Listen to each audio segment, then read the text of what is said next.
Chosen one, still your body, and receive this.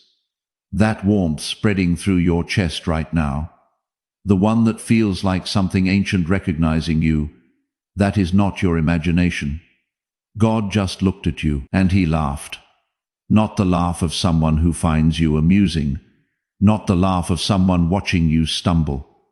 The laugh of a father so proud of what he sees that the sound of it shook the walls of heaven. The angels stopped, the atmosphere shifted, and in that moment every voice that has ever told you that you were too broken, too late, too far gone, was silenced by the sound of God celebrating the sight of you. The enemy has been working overtime this week for one reason, and one reason only. He heard that laugh, and he knows what it means.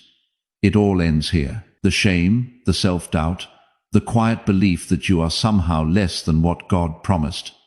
But hear this clearly, it is not ending because you finally got it right. It is ending because God has been watching you get it right all along, and he has been laughing with pride the entire time. Think back to that moment this week when you almost gave up. Maybe you were sitting alone somewhere quiet, holding the weight of something you could not explain to anyone, and you made a decision. Not a loud decision, not a celebrated one.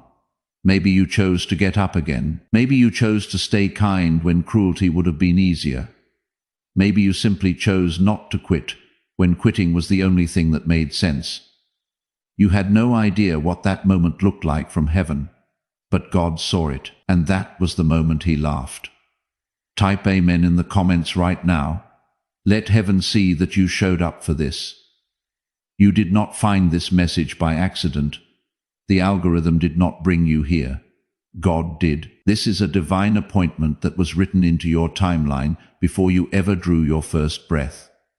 You are standing at the edge of a revelation that is going to permanently change the way you see yourself. Stay until the very last second, because in the next few minutes, I am going to show you exactly what God sees when he looks at you. I am going to hand you the decree that cancels every verdict the enemy has tried to place over your identity. And at the end, I am going to give you a declaration so powerful that when you speak it, the pride of heaven will rise up inside you, and you will never shrink back into silence again. Do not click away. Your future self is standing on the other side of this message, fully awake, fully free, fully certain of who they are. Do not make them wait. Before you go further, press the like button right now. Not as a habit, as a yes, as your spirit saying, I receive what is about to be spoken over me. I know what the last 72 hours have felt like. The atmosphere has been strange, not loud, not dramatic, just heavy in a way that is hard to name. Maybe you caught yourself staring into nothing this week. Not sad exactly, but tired in a way that sleep does not fix. Or maybe you woke up at 3 a.m. with a question sitting on your chest, one you cannot fully form into words, something close to. Am I enough? Am I actually who God says I am? Because the evidence in front of me does not seem to match the promise. You feel like you are waiting for proof, and in that waiting, the enemy has slipped a very specific lie into your thoughts. He has been replaying your failures like a court case. That conversation where you said the wrong thing, that season where you made choices you are not proud of, that version of yourself you have been trying to bury, and the accuser has been standing over that evidence saying, this is who you really are. God may love you, but I need you to hear what the scripture actually says about this moment.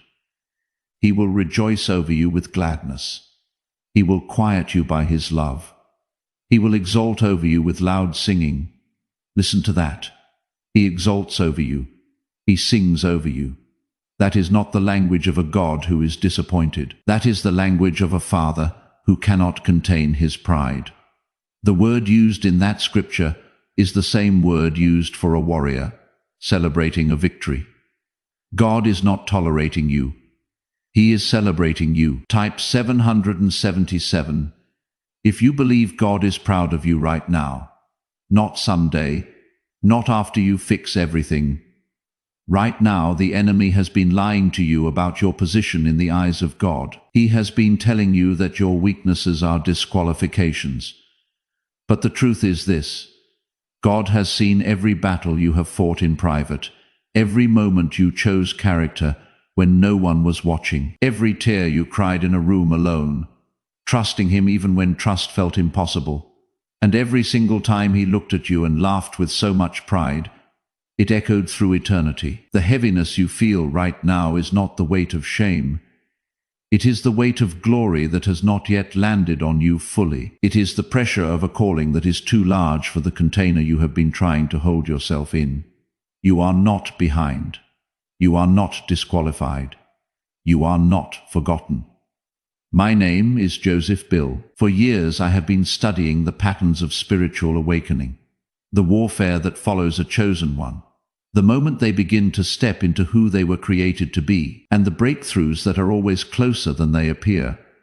More than 10,000 people have walked through their darkest seasons using what I teach here, and come out on the other side knowing exactly who they are and why the enemy fought so hard to stop them. If this message is hitting something deep inside you, subscribe right now and turn on every notification. Your spirit led you here. Do not let the algorithm decide if you come back. The next message I release might be the exact word you need for the war you have not even seen coming yet. You are not someone God merely tolerates. You are someone God boasts about. You are the one He points to when heaven needs to see what resilience looks like, what faithfulness looks like, what a chosen one who kept going in the dark looks like. That was not weakness. That was the making of a weapon. And God laughed full and loud and proud and said, "That is my chosen one."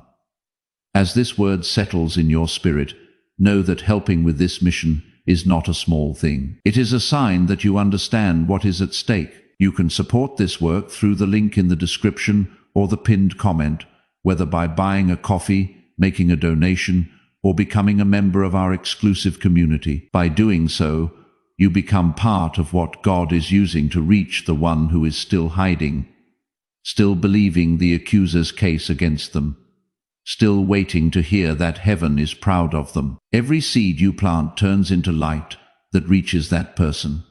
If you water others, you will be watered yourself, Jesus says. This is not poetry. It is a living. Come into this moment with faith. What God has already declared over you can be unlocked through your giving. And I need you to sit with that for a moment. Because what just landed in your spirit is not hype. It is not a feeling designed to fade by morning. It is a word that was already written about you before you took your first breath. And it is arriving right now because you are standing at the edge of something heaven has been preparing for a very long time. Imagine a tapestry meticulously woven in the quiet chambers of eternity, with your name and your divine assignment intricately stitched into its very fabric. That word is the echo of that eternal blueprint. A whisper from the Creator confirming your destiny is not a matter of chance but of divine orchestration. It is a celestial handshake, a cosmic confirmation that you are precisely where you are meant to be, poised for a profound shift orchestrated by the infinite. Now stay with me, because here is what most people do with a moment like this. They feel it, they receive it, and then they walk back into the same version of themselves they were before they pressed play. It is like catching a glimpse of a magnificent vista from a mountaintop, only to descend and forget the clarity that the altitude provided. They return to the familiar valley of their former selves, the echo of divine truth fading into the mundane rhythms of daily life, not out of rebellion, not out of doubt, but because something beneath the surface has never been named, never been confronted, never been pulled out into the light where it can finally be dealt with. This is the subterranean landscape of the soul, where unaddressed issues lie dormant, like sleeping giants that can awaken to sabotage our progress. And until that thing is named, every word of affirmation, every prophetic declaration, every moment of spiritual clarity will eventually dissolve back into the noise of a life that has not yet aligned with what heaven declared over it. These divine pronouncements, meant to be foundational truths, become fleeting whispers lost in the cacophony of an unaligned existence. Here is the hidden barrier. Most people who are genuinely chosen, truly set apart by the hand of God, are living in a state of spiritual mistaken identity. It is as if they are wearing a cloak woven from the threads of other people's perceptions and their own past wounds, obscuring the radiant garment of their God-given identity. Not because they do not believe in God, not because they lack faith, but because somewhere along the way they accepted a version of themselves that was narrated by pain. Instead of authored by purpose, the narrative of their lives was hijacked. The pen of authorship wrested from divine hands and placed into the trembling grip of circumstance and hurt. Someone spoke a word over you that was never theirs to speak. A parent, a teacher, a partner, a community, a failure, a diagnosis. These pronouncements, often delivered with conviction, become insidious seeds planted in the fertile soil of the soul, sprouting into limiting beliefs, and that word attached itself to your identity like a second skin. This is not just a metaphor. It is a visceral reality. This external narrative becomes so intimately interwoven with your being that it feels like an intrinsic part of you, inseparable and undeniable. And you have been wearing it so long that you forgot it was ever put on you from the outside. The original radiant self is buried beneath layers of adopted identities, like a priceless artifact hidden beneath centuries of debris. Think about Gideon. When the angel of the Lord appeared to him, Gideon was hiding in a winepress, threshing wheat in secret, so the Midianites would not find him. He was operating in survival mode. This winepress was not just a physical hiding place. It was a spiritual bunker, a sanctuary of fear where his potential lay crushed and hidden. And the angel looked at him and said, "The Lord is with you, mighty warrior." This declaration was not a suggestion. It was a revelation, a profound unveiling of Gideon's true nature, obscured by his present circumstances. And Gideon's first response was essentially, "You must have the wrong person." His mind, conditioned by fear and scarcity, could not reconcile the angel's words with his reality. He listed every reason why the declaration could not possibly be true. His tribe was the weakest. He was the least in his family. His circumstances contradicted every word that had just been spoken over him. He presented a meticulously catalogued defense against the truth, a testament to how deeply ingrained his perceived inadequacy had become. But here is what the angel did not do. The angel did not lower the declaration to match Gideon's current reality. The divine word remained steadfast, unwavering in its truth, a beacon of what was possible beyond Gideon's limited perception. The angel stood on what heaven had already decided. Heaven's decree was immutable, a truth that predated Gideon's fear and his circumstances. And that is exactly what God is doing with you right now. He is not adjusting his declaration to fit your self-perception. He is not scaling back his promises to accommodate your current limitations.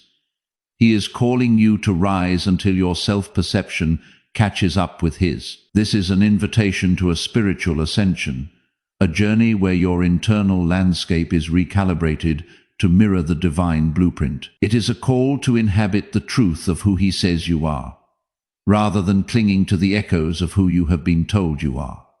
But here is where it goes deeper. The reason that feels so difficult is not because you lack courage. It is because there are agreements you have made, quietly, privately, often unconsciously, with a narrative that was handed to you. These are silent pacts, subconscious treaties signed in the hidden chambers of the heart, binding you to limiting beliefs. An agreement that says you are too late, an agreement that says people like you do not get those kinds of breakthroughs, an agreement that says the things you have done, the years you have lost, the times you have fallen, disqualify you from the fullness of what God intended. These are the invisible chains, the self-imposed restrictions that create a prison of potential. And as long as those agreements remain sealed in your spirit, they function like a ceiling. They create an invisible dome above you, limiting the scope of your spiritual growth and your experiential reality. You can grow, but only so far. You can believe, but only so much. You can step forward, but never quite all the way through. Breaking agreement with a lie is not the same as ignoring it. It requires a deliberate and precise dismantling of the falsehood. You have to locate it. You have to call it by its actual name, not my insecurity, but the specific sentence you have been silently believing that has never been true. And what is coming in just a moment will show you exactly how that works from the inside out. Because this is where most people stop short of their actual breakthrough. This precise identification is the scalpel that allows for the extraction of the cancerous lie. The moment you begin to name the lie, something else happens that almost no one talks about. Resistance intensifies, and I do not mean that metaphorically. This is not a gentle nudge. It is a seismic upheaval within the spirit. I mean that the closer you get to the real root of what has been holding you, the louder the counter-argument becomes. It is as if the very foundations of your perceived reality begin to shake, and the forces that have held you captive mobilize in defense. Suddenly you are exhausted.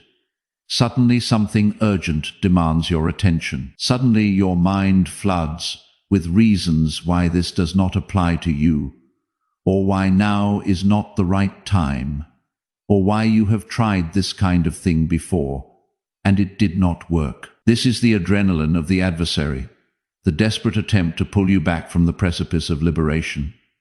That resistance is not random. It is targeted. It is a calculated defense mechanism employed by the forces that benefit from your confinement, because what you are approaching has been protecting something that was never supposed to stay. It is guarding the prison cell, desperately trying to prevent your escape. Think of it this way. A wall does not get thicker in the middle of a field. It gets thicker around something worth guarding. The fortifications are not arbitrary. They are strategically placed to protect a valuable asset, and the enemy does not fortify what has no value. The intensity of the resistance you have felt in your life is not evidence that you are losing. It is not a sign that you are on the wrong path. It is evidence of how much is at stake in your winning. The ferocity of the opposition is a direct correlation to the magnitude of your potential victory and the immense value of the destiny you are about to claim. Type 444. If you have felt that resistance this week, the angels are watching this moment with you. You did not stay through this message by accident. The pull you feel right now to respond is not emotion. It is instruction. Helping with this mission is a sign from God. Through the link in the description or the pinned comment, whether by buying a coffee, making a donation, or becoming a member of our exclusive community, you become part of what God is using to reach the ones still reading their resistance as failure. Someone else needs to hear that the intensity of what they are facing is proof of what is at stake in their rising. Specific seed, specific answer. The one who moves when God signals is the one whose breakthrough accelerates. Jesus says, "Give, and heaven will open over you." This is not history. It is a living promise active right now. Come into this moment with faith. What God has already placed inside you can be unlocked through your obedience. And this brings us to something that shifts everything. Most people interpret spiritual warfare as an attack on their destiny. They see every trial, every setback, as a direct assault aimed at derailing their future. But there is another layer beneath that. Sometimes what looks like an attack from the outside is actually a war being fought around an identity you have not yet stepped into. The enemy is not fighting the person you are right now. He is fighting the person you are about to become. He is launching preemptive strikes against the future. You, the fully realized, divinely appointed you. He knows that once you fully inhabit that new identity, your capacity to impact the world will be immeasurable. And once you understand that, the nature of the resistance changes entirely. You stop running from it. You start reading it as a signal. It transforms from a terrifying threat into a diagnostic tool. A roadmap indicating precisely where your greatest breakthroughs lie. Type 1111.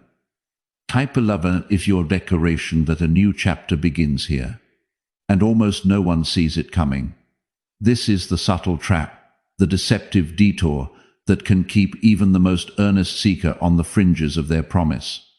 There is a counterfeit rest that chosen people fall into. It looks like peace. It feels like patience. It sounds like trust. It is a seductive stillness, a deceptive calm that can lull the spirit into a state of spiritual inertia. But it is actually a spiritual stall. It is the place where you have stopped striving in the flesh, but you have also stopped advancing in the spirit. The engine of your spiritual momentum has been disengaged, not because of a lack of faith, but because of a quiet paralysis. You are not anxious, but you are not moving. You are not desperate, but you are not activated. You have mistaken stillness for alignment and passivity for peace, and you have renamed that stall as waiting on God.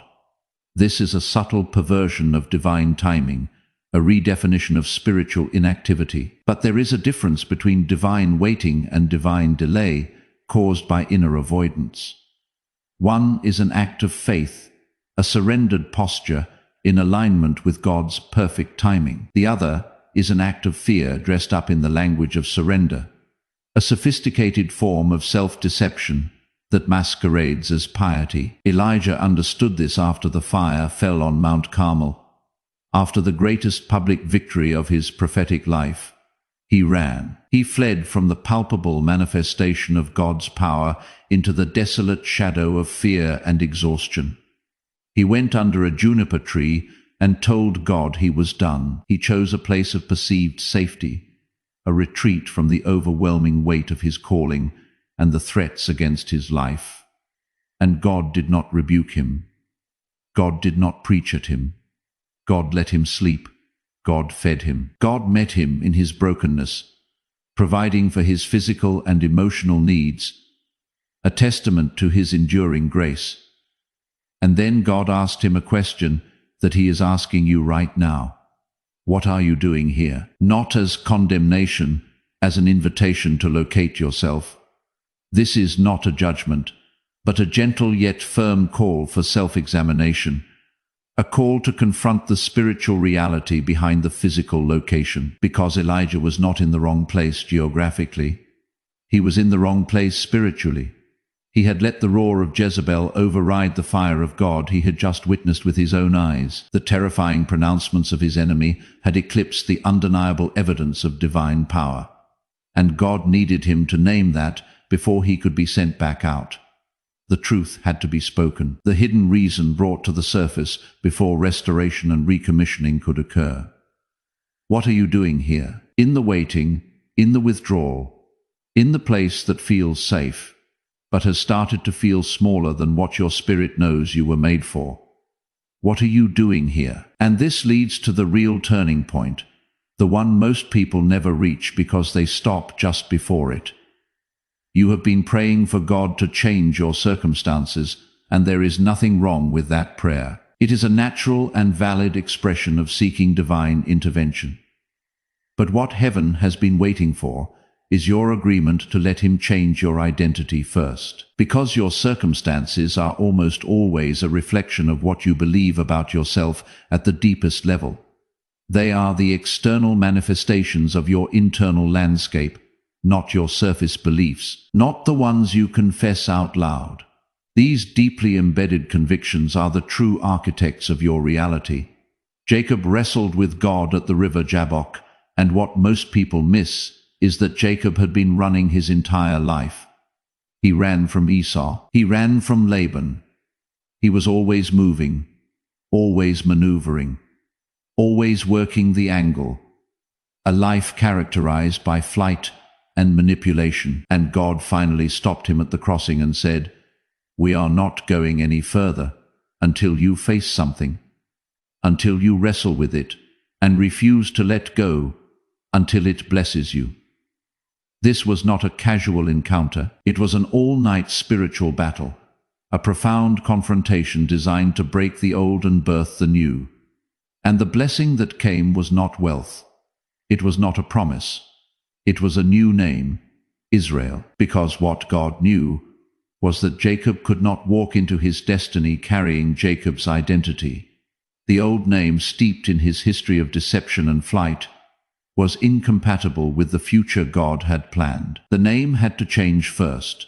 The self-perception had to be reformed in the fire of that confrontation, before the inheritance could be received. God is stopping you at a crossing right now, not to break you, to rename you. This is not an act of destruction, but an act of profound creation, a divine rebranding that aligns you with your true purpose. Type "I receive it" in the comments. Not as a ritual, as the moment you stop arguing with what heaven already decided about you. And here is where it gets confrontational. And I need you to stay open. The thing that has been blocking you is not the enemy you have been rebuking. It is not the people who hurt you. It is not the years you feel you lost. Those are real. Those are painful. But they are not the root. The root is this. Somewhere in your spirit, you have decided that the version of you that God is calling forth is too far from the version of you that currently exists. The gap feels too wide. The leap feels too dangerous. You have allowed the perceived distance between your current reality and your divine potential to become an insurmountable chasm. And so, rather than stepping into the fear of becoming who God says you are, you have stayed in the familiar discomfort of who you believe yourself to be. Because familiar pain feels safer than unfamiliar greatness. The known ache of your current limitations offers a perverse sense of security compared to the terrifying unknown of your divine potential. And that is the thing no one tells you about being chosen. The greatest war you will ever fight is not against a person, not against a circumstance, not against a demonic force. It is against the smallness you have made your home. It is against the low ceiling you have agreed to live beneath. Because at some point, the ceiling felt like protection. It was a conscious or subconscious decision to contract your life, to shrink your dreams, to fit within boundaries that once felt safe, but now serve as an oppressive cage. And God is breaking it now. Not gently, thoroughly, because what He placed in you was never designed to survive in that small space. The divine spark within you requires expansive territory to burn brightly and fulfill its purpose. And here is the part that may surprise you most. God's laughter over you, that pride, that delight, that uncontainable joy that heaven felt when it looked at you. It was not conditional on your performance. It was not a reward for your obedience. It was not something you earned by finally getting things right. It was the response of a father who looked at what he made and could not contain his pleasure at what he saw. It was the pure, unadulterated joy of a creator marveling at his masterpiece. The way an artist steps back from a finished piece and something rises in the chest that words do not fully hold. That is what God felt when He formed you. Before your first failure, before your best success, before you knew His name or carried His assignment, He looked at you and something in heaven could not stay quiet. This primal foundational delight in your being is the bedrock of your worth. That means your worthiness is not a variable. It is not subject to change based on your actions or your achievements. It is a fixed point in the mind of God, and everything you have been doing to earn it, to prove it, to finally feel like enough, that labor is over. Not because the work is done, but because the foundation was never in question. The struggle to attain worth is a misguided effort, an unnecessary burden, because you already possess it in the eyes of the divine. Place your hand on your heart right now and declare this with me. I release every label that was handed to me by someone who could not see what heaven sees. I break every agreement I have made with a lie that says I am too late, too broken, too far, or too small for what God has declared over my life. I name the resistance for what it is, not evidence of my failure, but proof of what is at stake in my rising. I receive the new name. I receive the identity that was written before my first breath. I step away from the familiar smallness, and I walk toward the terrifying, glorious, appointed fullness of who I was made to be. I am not waiting to become worthy.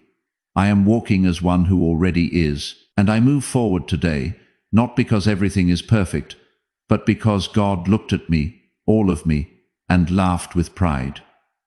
And that is enough. That has always been enough. You have stayed through this entire message, and that is not accident. God held you here for this moment specifically. Through the link in the description or the pinned comment, whether by buying a coffee, making a donation, or becoming a member of our exclusive community, take this final step of faith. This is not supporting a channel. This is the first act of someone who just received a new name. Every seed you release here turns into oil for your destiny, fire for your calling, and safety for your family line. Jesus says, "Let go and watch what I bring back." Now is your time, my child. Step into it. If this word moves something in you today, do not let it fade.